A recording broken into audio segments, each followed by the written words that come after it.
Assalamualaikum and good morning. I'm Nurliza Khaliddin from Department of Ophthalmology, University Malaya. And we have with us today Professor Dr. Mimiwati Zahari, who is my colleague, a senior consultant ophthalmologist who subspecializes in glaucoma. So she will be talking on nutrition and the eye, how food can affect our eye health. So if you're having a breakfast, 8 o'clock in the morning, pay attention to what you're eating and see if your food is healthy for the eye. So without further ado, I would like to invite Professor Dr. Mimiwati Zahari to present her talk. Assalamualaikum and a very good afternoon to everyone listening in. My name is Dr. Mimiwati. I am from the University of Malaya Medical Center. The topic for today is food for the eyes. Now, can food affect eye health? I have always been asked by my patients if they can eat something or there's some supplements that they can take that can improve their vision. Well, the good news is yes, a proper nutrition can actually prevent certain conditions of the eyes. For example, dry eyes, cataract, diabetic retinopathy, age-related macular degeneration, and glaucoma. Before we proceed, let me just brief you on the anatomy of the eyeball so that it's easy for you to understand the diseases later on. So our eyeball is like a camera. If you want to take a good photo or a clear photo, or if you want to see well, you must ensure that the structures in front are clear. So in the eye, we have the cornea. So the cornea is like the glass surface of your watch. We have the hole in the iris called the pupil. We have the lens at the back of the pupil. We have a cavity here filled with a fluid called vitreous, and lining the back part of the eyeball is the retina, which is like the film for the eye. Now, in the retina, the most important and the most sensitive part is called the macula. If there's anything that happens to the macula, you would notice it immediately because it will be directly affecting your vision.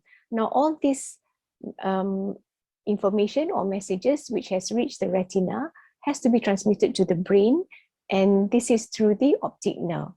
In our eye, we also have your factory that produces your tears. So underneath your lids, there is a lacrimal gland which produces the watery part of the tears. There are some tarsal glands which produces the oily part of the tears. There are also mucin glands, which is in the conjunctiva, that produces the mucin part of the tears. Now, as mentioned just now, the diseases that can be sort of prevented or improved with proper nutrition. So these include dry eyes, which affects the cornea, cataract, which affects the lens, diabetic retinopathy, which affects the retina, age-related macular degeneration, which affects the macula, and glaucoma, which affects the optic nerve. Now, all these diseases, they would affect the vision in a different way. For cataracts, usually you get a generalized blurring of vision. In diabetic retinopathy, usually the vision has localized patches of scotoma or areas that you can't see. In age-related macular degeneration, because it affects the center of the macula, the central vision is usually affected. And in glaucoma, usually the peripheral vision is affected first before it creeps into the center part of the eyesight. Now let's look at cataract first. So a cataract is an opacification of the lens. So a lens which is supposed to be clear becomes opaque, and this is due to certain oxidative processes which affects the proteins and the fats in the lens itself. So it depends on which part of the lens is involved. If the nucleus of the lens is involved, it would appear something like this, and the patient would usually complain of not being able to see far, but somehow their reading is improved. If the cortex is involved, usually the patient will complain of seeing halos or glare. And if the posterior subcapsular area is involved, the patient usually complains of not being able to read well, and the vision usually is worse in bright sunlight. But anyhow, whatever the cause of cataract, which of course the commonest cause is age-related, the underlying process is the same. It is usually due to oxidative stress. And when we say oxidative stress, it usually means a free radical attacking a normal cell. Now, free radicals are oxygen molecules, which is unstable because they have lost one electron. And because they have lost one electron, they're unstable. They try to steal it away from a normal electron, from a normal atom. And thus, this is the process which is called oxidation. And to stabilize or to equilibrate this process, we need antioxidants to stop the free radicals. Now back to the cataract. So once it is opaque, you can never reverse it. And once it is established, the patient usually has to undergo cataract removal, or what we call phacoemulsification with a lens implant. So how can diet affect cataract? Can it reverse cataract? No, it cannot. But yes, it can prevent cataract. And this has been proven in various studies. In Sweden, for example, in a study among a large group of women aged 49 years and above, those women whose diet contained the highest total antioxidant capacity were significantly less likely to develop cataracts. And the main contributors to the dietary antioxidants in this group were fruit and vegetables, whole grains, and coffee. Now, in Australia, they found out the same, that patients who take in a higher dose of antioxidants or a combined intake of antioxidants, it reduced the risk of cataracts. At the same time, they also found what can increase the risk of cataract, which is a diet high in carbohydrates. Now, in the US, again, they found similar results, where if you eat a variety of vitamins and minerals, it can help delay the development of cataracts. And in the US, they also found a diet rich in lutein and zeaxanthin moderately associated with decreased prevalence of cataracts in older women. So therefore, healthy foods, particularly those containing antioxidants, can slow down cataract formation by preventing free radical damage. Let's next go to diabetic retinopathy. And as you know, patients with diabetes, if you don't control your diabetes, your blood vessels are unhealthy. It's not just in the eyes, it's throughout the whole body. But in the eyes, you can actually look straight at it to see what it's doing. So in diabetic retinopathy, you often find leakage of vessels, blockage of vessels. There'll be bleeding, and there'll be leakage of proteins and fats, or what we call exudates. So usually it is painless. Retina has got no pain sensation, so there's no early warning signs. The loss of vision can be sudden. It can be at the side or centrally, or deteriorating progressively. And they can also get floaters, especially if there is bleeding in the eye. Because the retina has lack of oxygen, the blood vessels actually cry out for help, and they will actually grow new vessels. But these new vessels are actually very, very, I call it naughty. They tend to bleed easily. They're not strong. And at the same time, they tend to pull elastic tissue with them. So what they do is they create havoc on the retina, and they can tear your retina up. You can get what we call a tractional retinal detachment, which is really, really blinding. The treatment for diabetic retinopathy, the proliferative type, that means if, let's say, the new vessels has been found to be present, is to laser the retina. Now, the risk factors for diabetic retinopathy is a longer duration of diabetes, hypertension, higher sugar levels, uncontrolled lipid levels, high body mass index, chronic kidney disease, and cardiovascular disease. Well, the high body mass index is something that we can reverse. So you need to watch the weight, because obesity accounts for almost 85% of the risk of developing type 2 diabetes.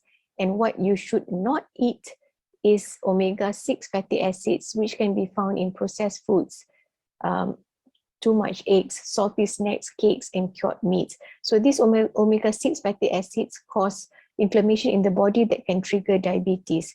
Also, the fatty acids are high in caloric content.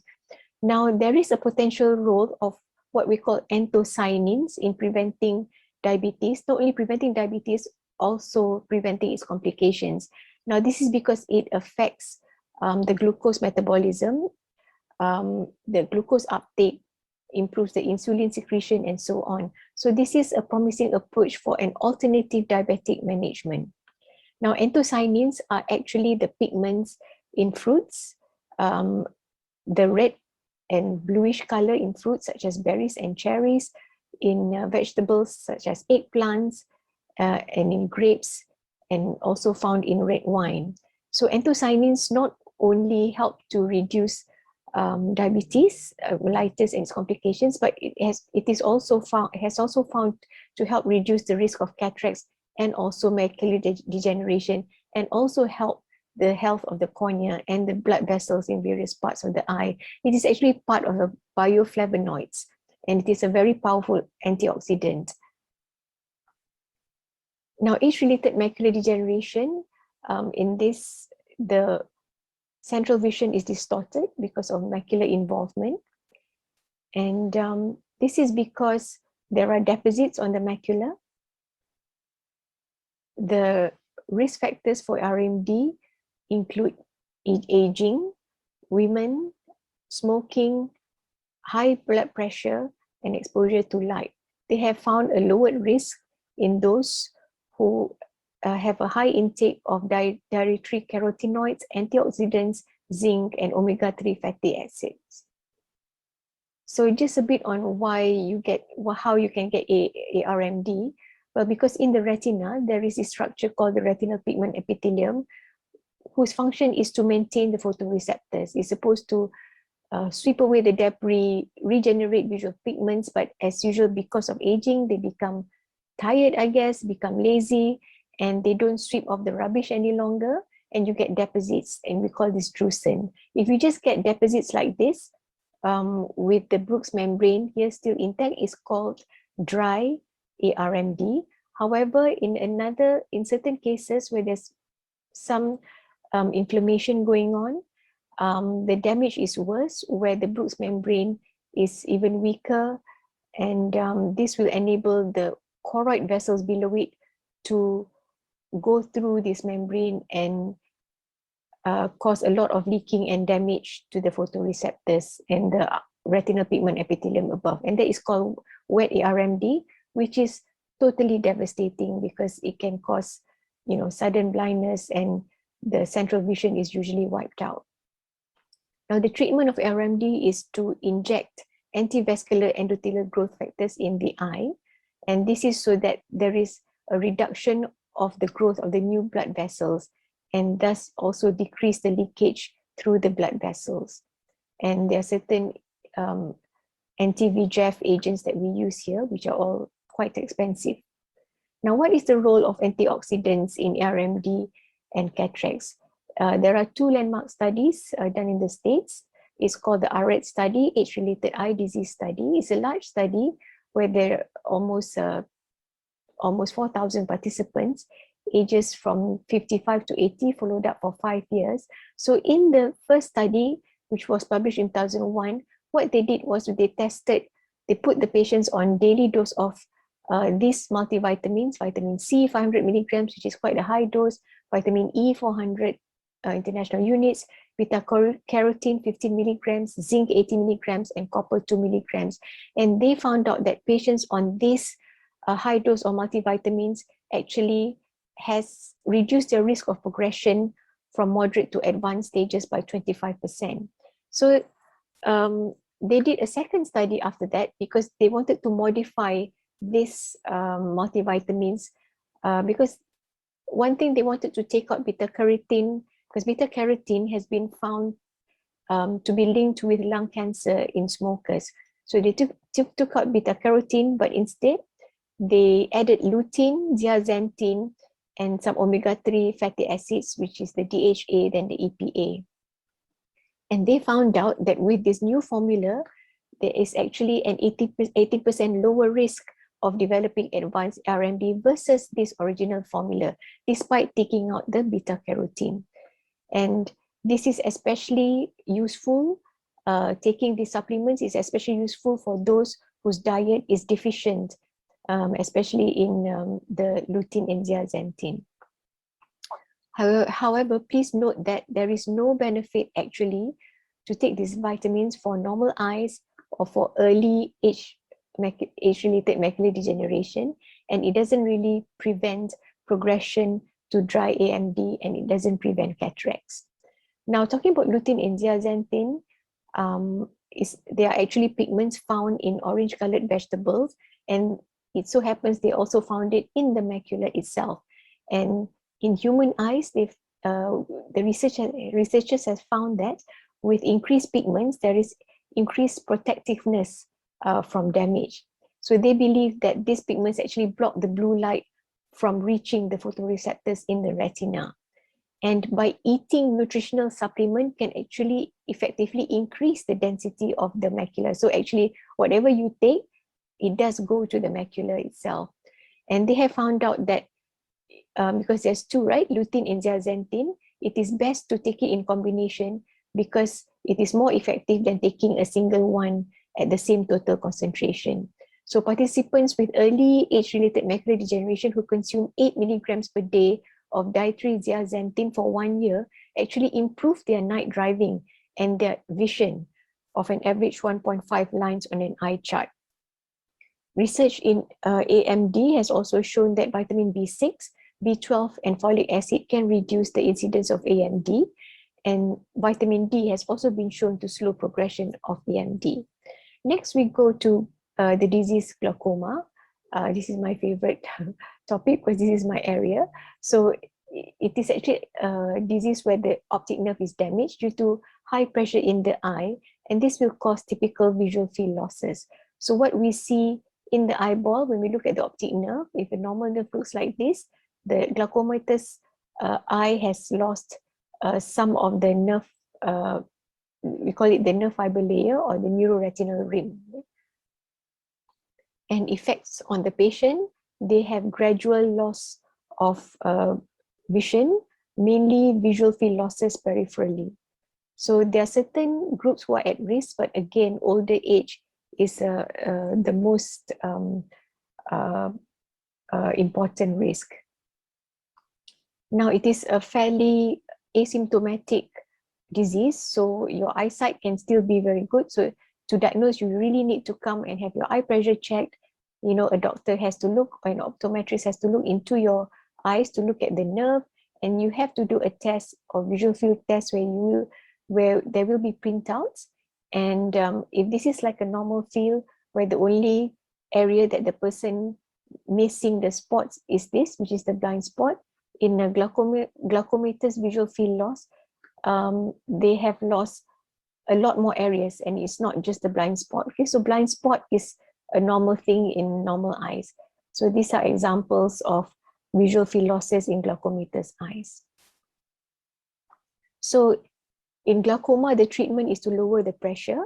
Unfortunately, that is the only treatment we have now, either by giving medical treatment, laser, or by surgery.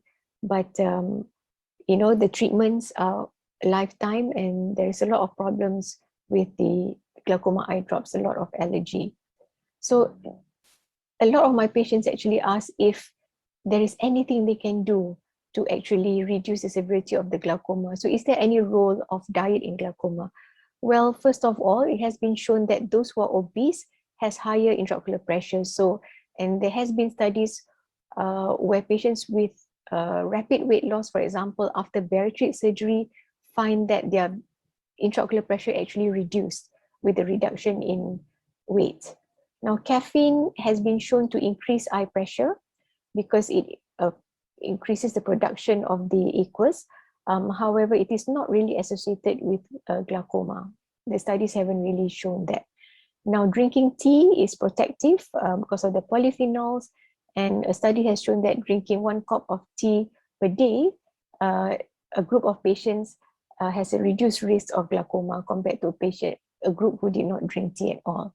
Now, alcohol, there are mixed results, but basically they find that a small dose of alcohol is fine, but a large dose can increase your risk of getting glaucoma. Now, ginkgo biloba extract is one of the more non-conventional method of sort of treating glaucoma, it has been shown in various studies that the ginkgo biloba extract can vasodilate or increase the blood vessel diameter, therefore improving blood flow. It is also very protective of the cell for the cells, and it also has a neuroprotective effect and also an excitatory effect on the nerves. So this is very good to take if you have got glaucoma. Now, dark chocolates has also been known to have some phenols, which is good for the blood flow. However, it is only for normal eyes and not for glaucoma eyes. Now, taking fruits and vegetables, green leafy vegetables, as you know, they are powerful antioxidants, has all shown to have favorable results in reducing the risk of getting glaucoma. Now, saffron is something I just read about, and just one study from Iran, because you know where you can get saffron there, I guess, relatively cheaply, because it is actually very expensive, but they have found that saffron actually reduces intraocular pressure.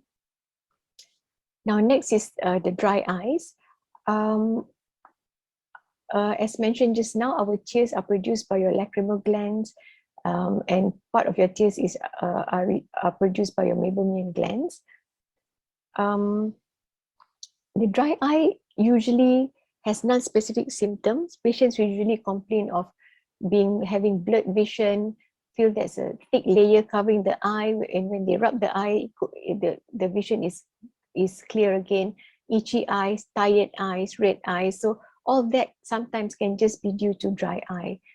So there are certain risk factors. Again, aging is one of the foremost risk factors in all the diseases. So blepharitis is inflammation of the eyelids, can also increase the risk of dry eye. Contact lens wear, patients on antihistamines, you know, you want to dry out your nose, you also dry out your eye. Patients who are menopausal, patients who have LASIK surgery, and these are cases where they are higher risk of getting dry eye. Now, this is to show you the meibomian glands, which is at the lid margin. Behind your eyelashes, there are actually small holes where there is a production of the meibomian secretion. This oily layer is supposed to prevent your tears from evaporating fast.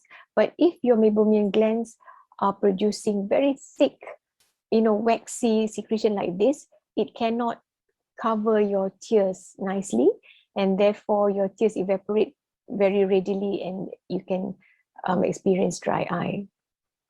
So this is how we detect dry eye. We look for scratches after we stain the eye, and we can also see how much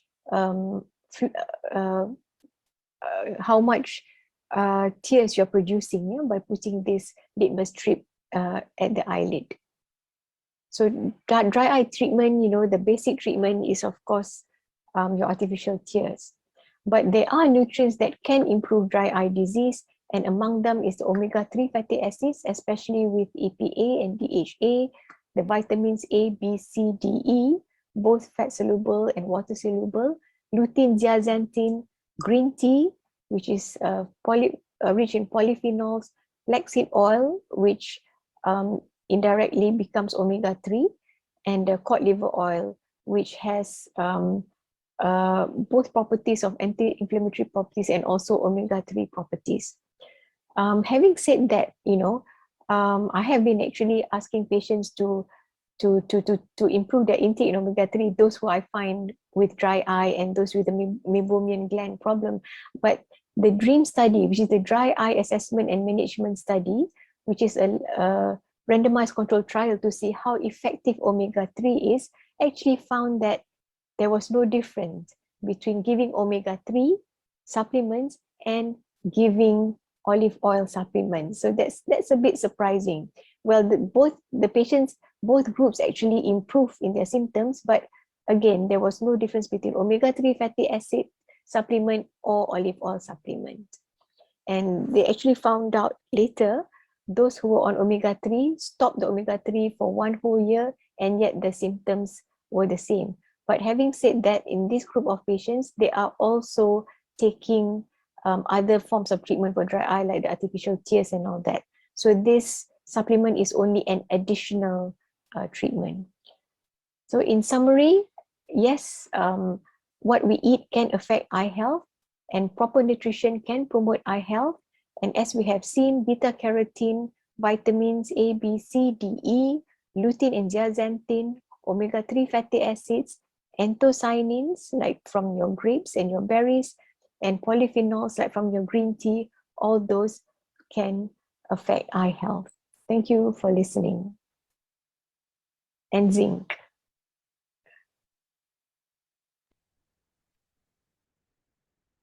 Thank you, Prof. Mimi. And zinc. Yeah, don't forget the last one, zinc. Thank you for the very enlightening talk. I took a snap of the last, a photo of the last slide, because that summarizes the things that we should be looking for in our diet. So is there any questions? We have one question. How many cups of coffee or tea per day is safe? Too many contradicting information out there. Yeah, thank you for that comment. To be honest, I do not know what level is safe. I think there was an article, not more than 6 to 8 cups, and you can get away with that. But of course, it is a very subjective thing, because it also depends on how strong your caffeine is. As you know, when you buy your coffee, there is various degrees of strength of caffeine. But talking about coffee, we actually did a small study on our developmental glaucoma patients, or juvenile open angle glaucoma patients, and we did find that we actually bought Starbucks coffee at that time. Just by drinking, I think, Prof. Liza, you were also involved in the study. I can't remember how much we gave the patients, but we did find an acute rise in BP in most patients, but no actual effect on the eye pressure. This is where glaucoma is concerned. However, there was another study in Malaysia that did find that there was an eightfold rise in patients taking regular coffee, that their glaucoma actually progressed. So where caffeine intake is concerned, I think that if a patient has the risk of getting glaucoma, either they themselves already has glaucoma or there is a family history of glaucoma, the caffeine usually does affect them temporarily. The effect usually lasts about 90 minutes. Like from our study, we find that we check the pressure at 30, 60, and 90 minutes. From 90 minutes onwards, all the effects sort of weaned off. Yeah, so we should start drinking tea, as Sunny say, yeah? Avoid coffee if basically caffeine, too much caffeine is not healthy for us. Is there any other question? You can always put it on the chat. I have one question. What is your advice with all the supplements that we have in the pharmacy? There's so many that is for the eye right now. I think generally supplements, there has been a systematic review recently to say that actually it does not work at all. It's just a waste of money. But then looking back, there are certain supplements which is important, especially for the elderly. And for those who are diet deficient, I think oral supplements are important. But for the eye itself, I think as mentioned for the RX study just now, for the AMD, it's obvious that if you already have AMD, it does decrease your chance of worsening. But if you are normal, you still have normal eyes, it doesn't actually prevent age-related macular degeneration. But looking into that, certain diets are of course useful. You've heard about the ketogenic diets and the intermittent fasting that has actually played a role in reducing oxidative damage to the brain. So the eye is of course a part of the brain, and that indirectly improves or preserves the vision as well. Thank you very much, Prof. Mimi. I think our take-home message here is watch what we eat, as we are what we eat. Eat lots and lots of fruits and vegetables of various colors, as the slide have shown. Lots of colors are good for you in terms of fruit and vegetables. If there's no question, I would like to thank everyone for listening in. And I pass the mic to our next session moderator, Dr. Haryanti. Thank you. Thank you.